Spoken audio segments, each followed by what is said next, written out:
Good day, everyone. We are Group 3, and we will be presenting Gender and Development in Nation Building, which consists of 6 topics. The first one is the definition of sex and gender and its difference. Next will be the gender identity, which also consists of typical gender roles, followed by defining what is gender stereotyping.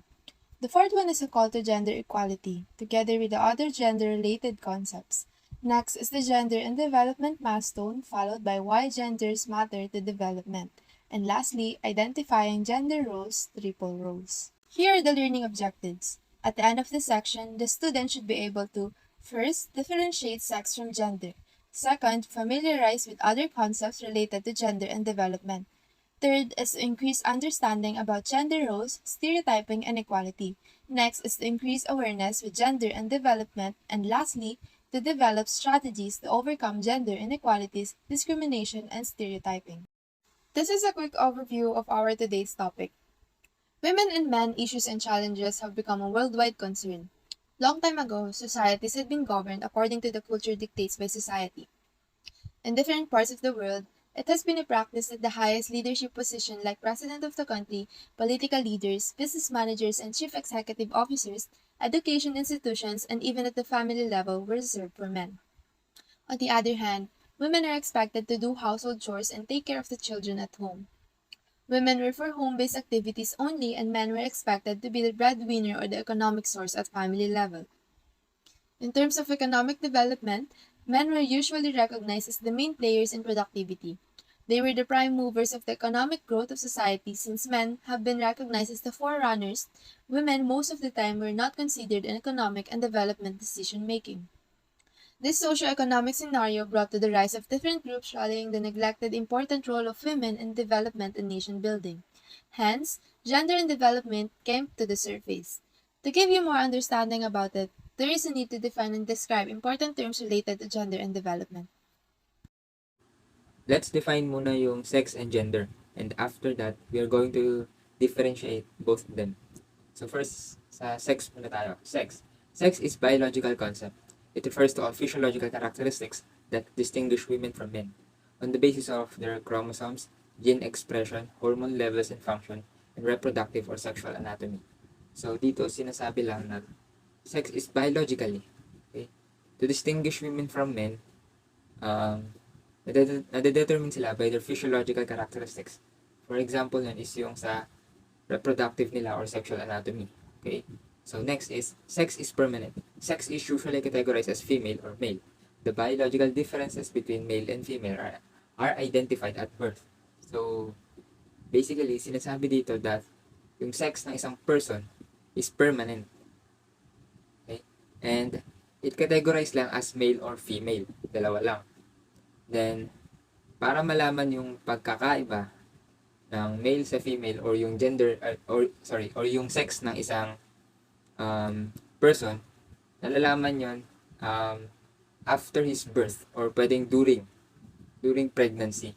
So next is they remain male or female throughout their lives in terms of their biological makeup. As male and female, they have distinct biological attributes and reproductive functions. For example, only women can give birth and only men can have sperms. So dito sinasabi na kahit magbabago ka pa ng physical sexual anatomy mo or yung ng sexual anatomy mo, you will consider pa rin as male or female. Okay? Kasi nga, yung female and male has a different reproductive function. So, magbabago mo lang siya physically, but yung sa loob is hindi. Okay? Gender. World Health Organization defines gender as a socially constructed characteristics of women and men, such as norms, roles, and the relationships of and between group of women and men. It varies from society to society and can be changed. It refers to the socially constructed roles, behaviors, activities, and attributes that are considered appropriate for women and men. So dito, based on WHO, they define gender as socially constructed characteristics of women and men. It refers dito yung roles, behaviors, activities, and attributes that are considered na naaayon sa kalalakihan at kababaihan. And they also define that it varies from society to society and can be changed. Meaning to say, yung gender ng isang tao is mababago based dun sa society niya. Next is, gender is something we shape and define as a society. The two sexes occupy different positions in society. Their chances in life and the way in which they are destined to participate in the different spheres of society are determined to a large extent by their gender identity. So basically, sinasabi dito that yung gender is nabubuo based doon sa society or by the society. And every person has a chance to choose kung saan sila magpa-participate or yung i-adapt nila na gender. And because of that, doon na-determine yung gender identity ng isang tao.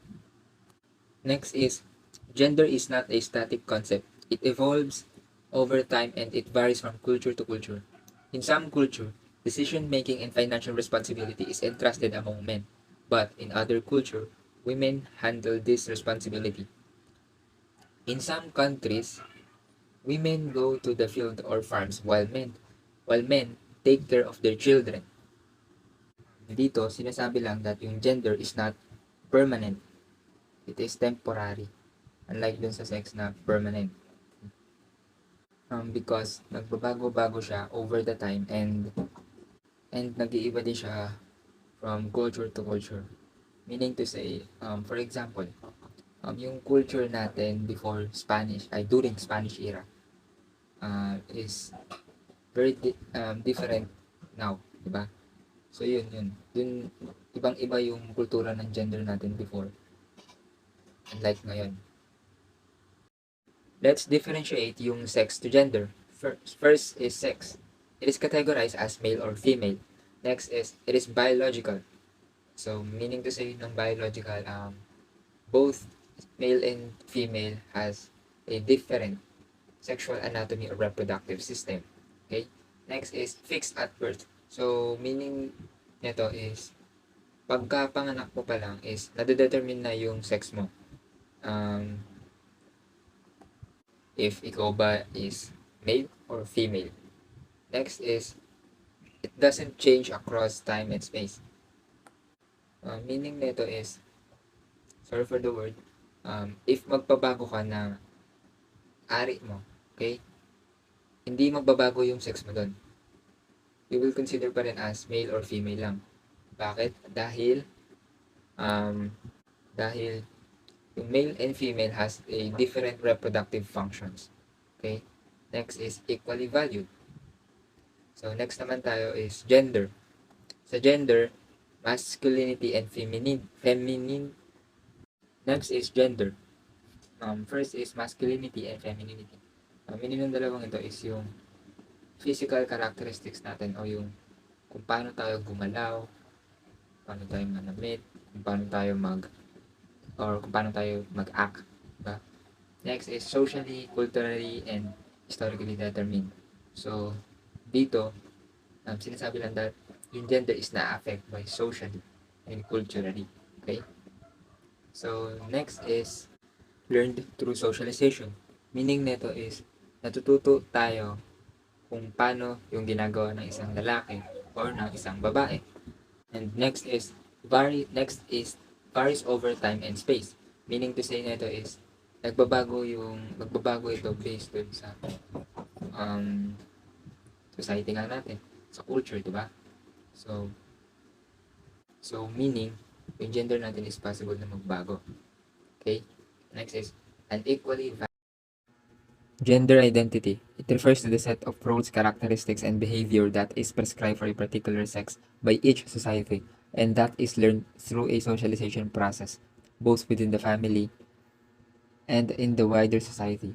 As stated by Williams, Seed, and Moayu, 1994, essentially, the distinction between sex and gender is made to emphasize that everything women and men do and everything expected of them with the exception of their sexually distinct functions, can change, and thus change over time and according to changing and varied social and cultural factors. Apparently, the different roles of women and men depend on a particular socio-economic, political, and cultural context and are affected by other factors such as age, race, class, and ethnicity.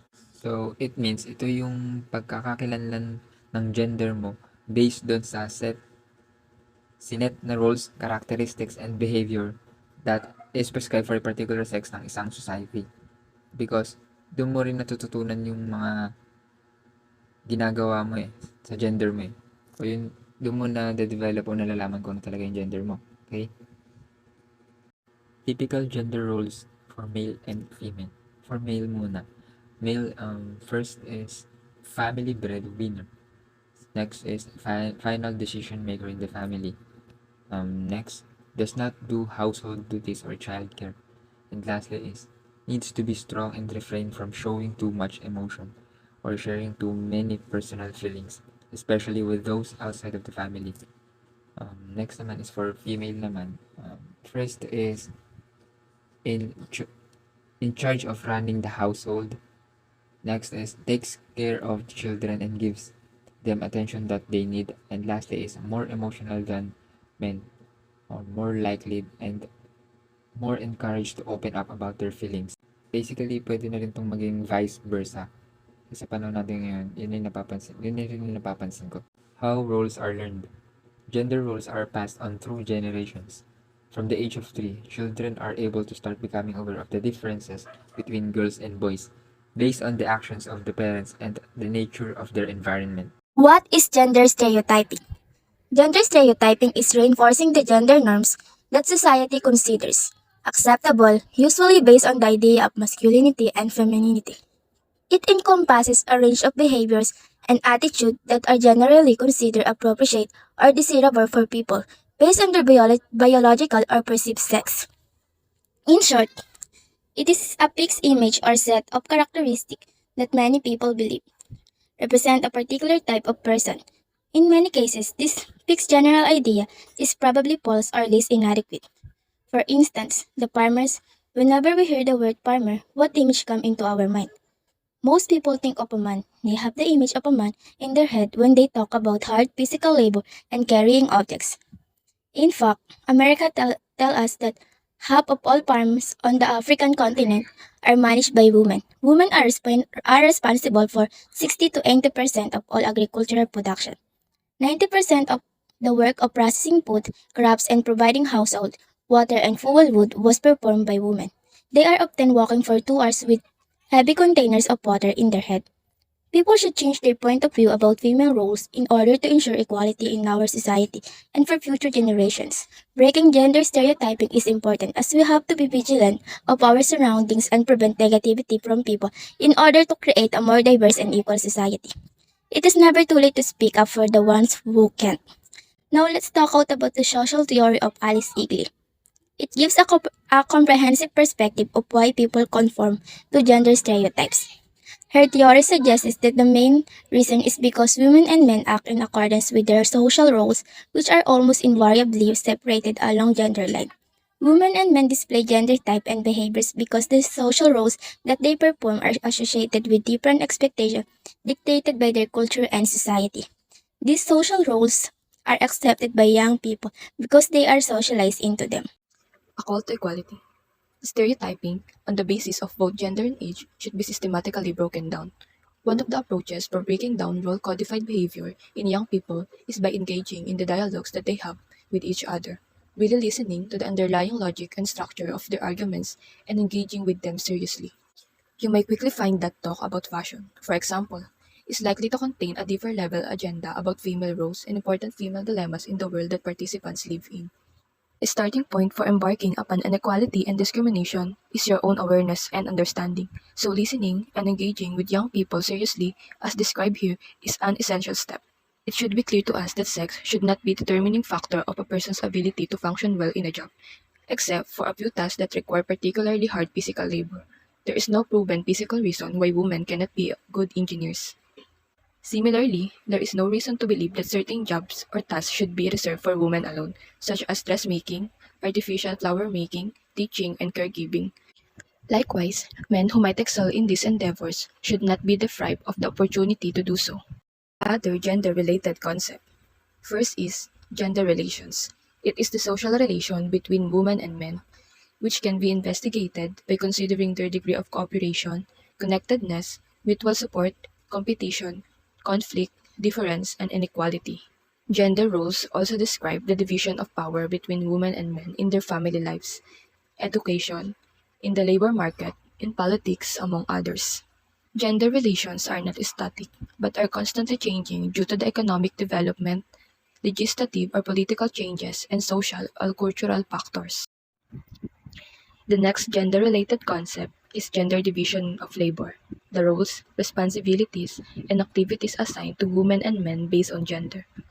Gender division of labor refers to the allocation of different jobs or types of work to women and men. Next is gender roles, the activities ascribed to men and women on the basis of perceived differences. Gender roles are usually centered on conception of masculinity and femininity, although there are exceptions and variation.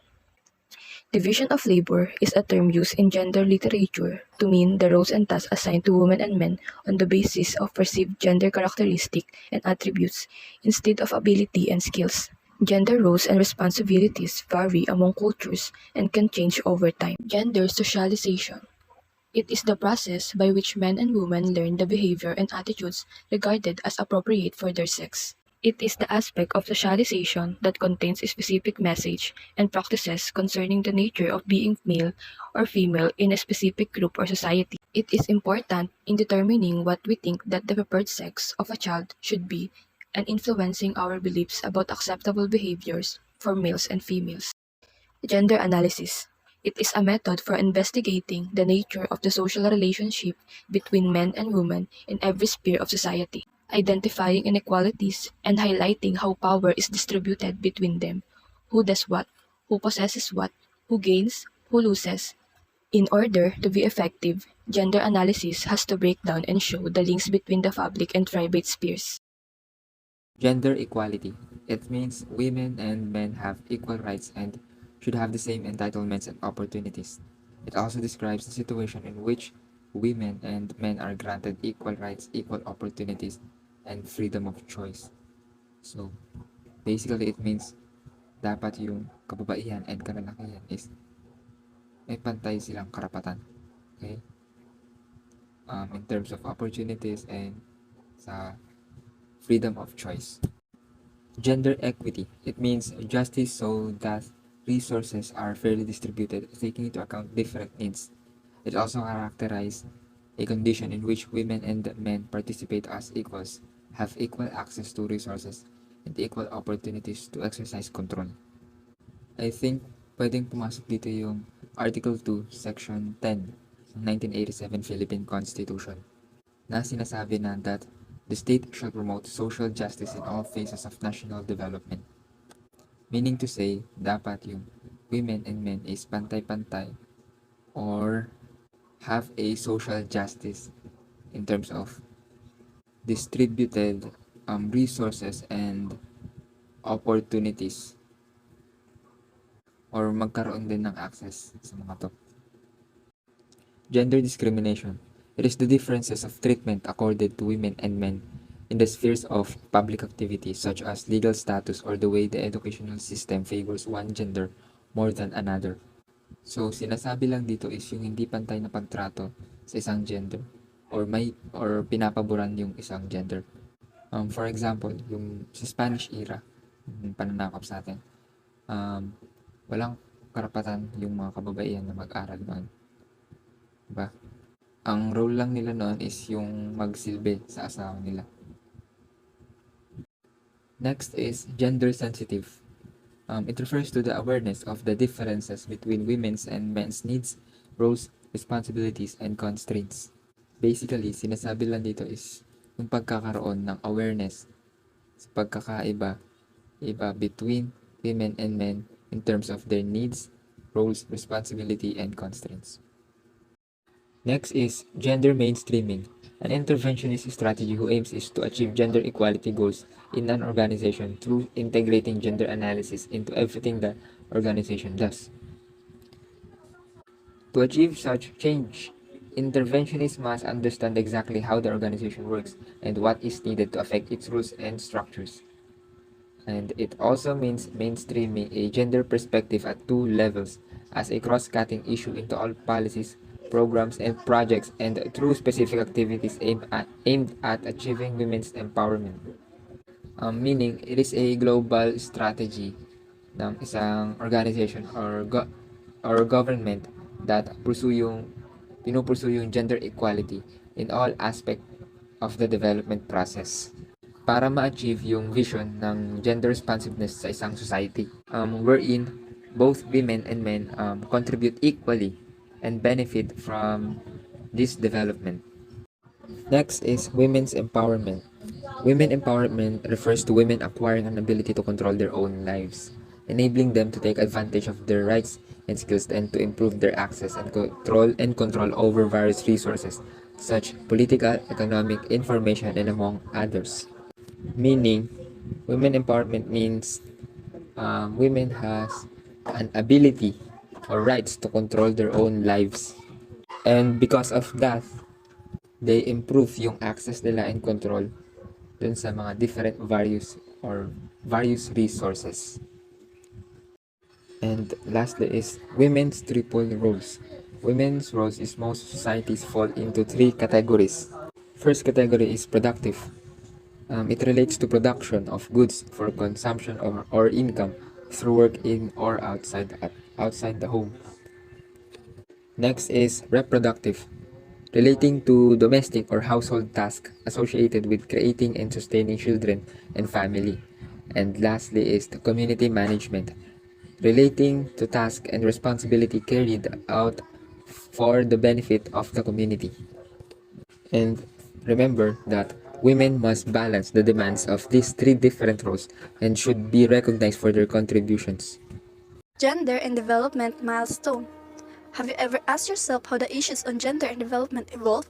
Let us do some trivia. The first official worldwide recognition of women's equality and non-discrimination on the basis of sex was established by the United Nations Charter of 1945 and the Universal Declaration of Human Rights in 1948. Conversely, up until the late 1960s, the focus was on women's reproductive role, as women were seen as wives and mothers, and their main issues were supposed to be obtaining access to food, contraceptives, nutrition, and health care. In 1970s and 1980s, a new wave of debate moved beyond women's equality and the domestic sphere of their role as wives and mothers onto the global stage, where they are promoted as an aid for economic development. The significant outcome of this move was the event entitled First World Conference for Women held in Mexico in 1974. In this period, the United Nations promoted the Women in Development approach, which emphasized women's right to development, recognition of women's economic role in national economies, and most significantly, gave a voice to women in developing countries. Following frustration with the slow progress of women in development, other approaches emerged that criticized the women in development approach as being one of simply add women and steer. The women in development approach focused on the need for structural changes in the global political economy. The gender and development approach followed giving emphasis on larger inequities and unequal relations. Gender and development advocates called for a deeper understanding of the socially constructed basis of gender differences and how this impacts on relationships between men and women. They argue for an improved understanding of power relations and the gendered nature of systems and institutions which impact on the lives of women and men. Instead of incorporating women into the current patriarchal system, gender and development advocates argue for the transformation of the system into one characterized by gender equality. Further, states have continued to call for progress towards gender equality through a number of international agreements, regional platforms, and conferences. At the 1945 Fourth World Conference on Women held in Beijing, China, the most influential conference to date, states committed themselves in the Beijing platforms of action to establishing mechanisms to promote women's rights, including national action plans, gender strategies, and legal framework. In 2000, states confirmed their commitment to reducing gender inequalities through the United Nations Millennium Declaration. This was articulated specifically in Millennium Development Goal, which called for the promotion of gender equality and women's empowerment. 3 indicators were chosen to represent this goal. First, the ratios of girls to boys in primary, secondary, and tertiary education. Second, the share of women in wage employment in the non-agricultural sector. And the third, the proportion of seats held by women in national parliament. Gender equality is also essential in order to achieve the other 7 Millennium Development Goals. Why gender matters to development? World Development Report, WDR, in 2012, it defines gender as socially constructed norms and ideologies which determine the behaviors and actions of men and women. Understanding these gender relations and the power dynamic behind them is a prerequisite for understanding individuals' access to and distributions of resources, their ability to make decisions, and the way in which women and men, boys and girls are affected by political processes and social development. Compared with men, it is highly observable in different countries that women control fewer political and economic resources, including land, employment, and traditional positions of authority. Acknowledging and incorporating these gender inequalities into programs and analysis is therefore extremely important both from a human rights perspective and to maximize impact and socioeconomic development. The WDR highlights the importance of directly targeting the persistent constraints and obstacles to women's equality, especially areas of economic empowerment, educational gaps, household societal voice, and violence against women, in order to enhance productivity and improve long-term development outcomes. Gender equality is also important for sustainable peace, and there is growing body of empirical evidence suggesting that a higher level of gender inequality is associated with higher risk of internal conflicts. And also, here in the Philippines, many people, or at least in this generation, accept a gender for everyone. Either you are bisexual or they have organization where they protect each other. And also, gender also affects physical growth in infancy. Weight, length, and head circumference are greater in boys than in girls throughout the first year of life. Gender is of key importance in defining the power, privilege, and possibilities that some people have and some people do not have in given society. It affects progress towards equality and freedom from discriminations. Identifying gender roles and triple roles. This involves who does what in a given community and the different roles and responsibility of a women and men that are assigned by the society. Work can be divided into three main categories. Women's roles encompasses work in all these categories, and this is referred to as a women's triple roles. So yung gender roles is it refers dun sa different roles and responsibility ng isang lalaki at babae that is set by the society. And when we say triple roles naman, ito yung mga kayang gawin ng babae. Yung mga work na kaya nang gawin ng mga babae. First category is productive work. It involves the production of goods and services for consumption and trade, such as farming, fishing, employment, and self-employment. Next is when people are asked what they do. The response is most often related to productive work, especially work which is paid or generates income. So, next is both women and men can be involved in productive activities, but the most part their functions and responsibility will differ according to the gender division of labor. Okay.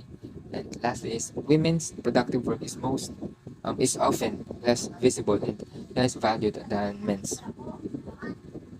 Next category is reproductive work. In reproductive work, it involves the care and maintenance of the household and its members, including bearing and caring for children, food preparation, water and fuel collection, shopping, housekeeping, and family health care. Next is it's also crucial to human survival, yet it is seldom considered real work. Lastly is in poor communities, reproductive work is for the most part manual labor intensive and time consuming. It is almost always the responsibility of women and girls. And last category is community work. In community work naman, it involves the collective organizations of social events and services, ceremonies and celebrations, community improvement activities, participation in groups and organizations, local political activities, and so on. Next is this type of work is seldom considered in economic analysis of communities. However, it involves considerable volunteer time and is important for the spiritual and cultural development of communities and as a vehicle for community organizations and self-determination. And lastly is both women and men engage in community activities, although a gender division of labor also prevails here. Women, men, Boys and girls are likely to be involved in all three areas of work. In many societies, however, women do almost all of the reproductive and much of the productive work. Any intervention in one area will affect the other areas. Meeting these needs may require social engineering and women empowerment. Meeting these needs helps women to achieve greater equality and challenges their subordinate position. In this case, establishing awareness among men and women about their respective potentialities, understanding their strengths and weaknesses, considering their different needs in coming up with a development project or program will lead to equal success and opportunities for boys, girls, men and women in society. To conclude, understanding the gender differences and gender needs is highly essential if we want to achieve sustainable development in every component of our society. God created men and women equally but with their own uniqueness, and that is to complement the needs of each other. Everybody should be treated equally and have a chance to have access to all resources and opportunities.